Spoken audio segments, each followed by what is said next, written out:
মন্ত্রী জাহের সাহেব আমাদেরকে নিয়ে সংসদে 300 জন এমপিকে নিয়ে মন্ত্রী নিয়ে মিটিং করছে, স্বচ্ছতার সাথে নিয়োগ দিবেন, কিন্তু আমরা স্বচ্ছ নিয়োগ বাসকালিতে পাই নাই। জামাত শিবির মিছিল করলে জামাতকে নিষিদ্ধ হয়ে গেল। আওয়ামী লীগের মতো সংগঠন জামাতকে নিষিদ্ধ করতে পারে না, বিএনপিরা কিভাবে নিষিদ্ধ করবে? বিএনপির কেমত হয়ে যাবে এই সমস্ত কথাবার্তা বললে।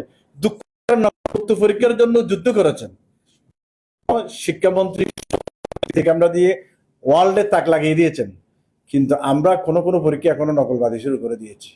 সেটা আমাদের কি বলেন, এই দেখো ডিপার্টমেন্টের লোক নিয়ে যদি আবার নকলবাদী করি, তো নকলবাদী তো সরকার নকলের বিরুদ্ধে যুদ্ধ করে তো রেজাল্ট দিয়েছেন।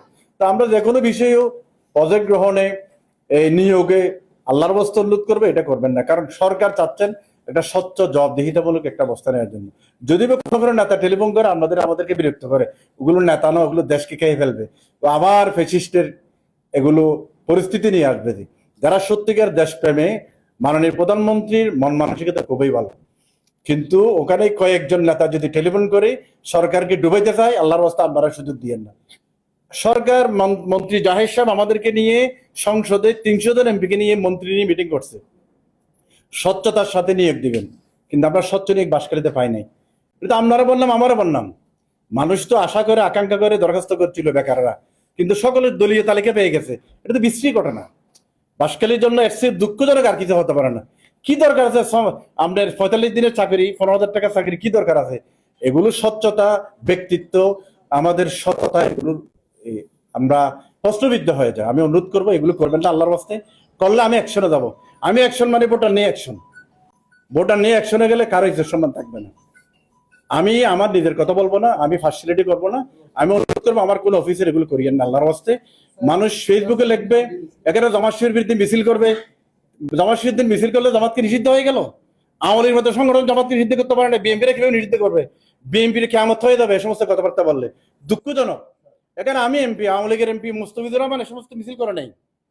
দাওয়ারের সাথে আওয়ামী লীগ মিটিং করছিল, বিএনপির মিটিং করছে, বিএনপিতে আশা করে নেই। বিএনপির সাথে সঞ্চার করতেছি, বিএনপির সাথে সংসদে বসতেছি। এগুলো দুঃখজনক। বাসকালের পরিস্থিতির জন্য কেউ দায়ী থাকলে আমি তাকে ছাড় দেবো না। আমি অনুরোধ করবো এই সমস্ত নিয়ম আল্লাহ থেকে করবেন না। যদি অসুবিধা হয় অন্য স্তরে চলে যান, আমার অসুবিধা নেই। আপনারা একটা আন্তরিকতার সাথে কাজ করুন। আপনাদের অসুবিধা হলে হেল্প করব।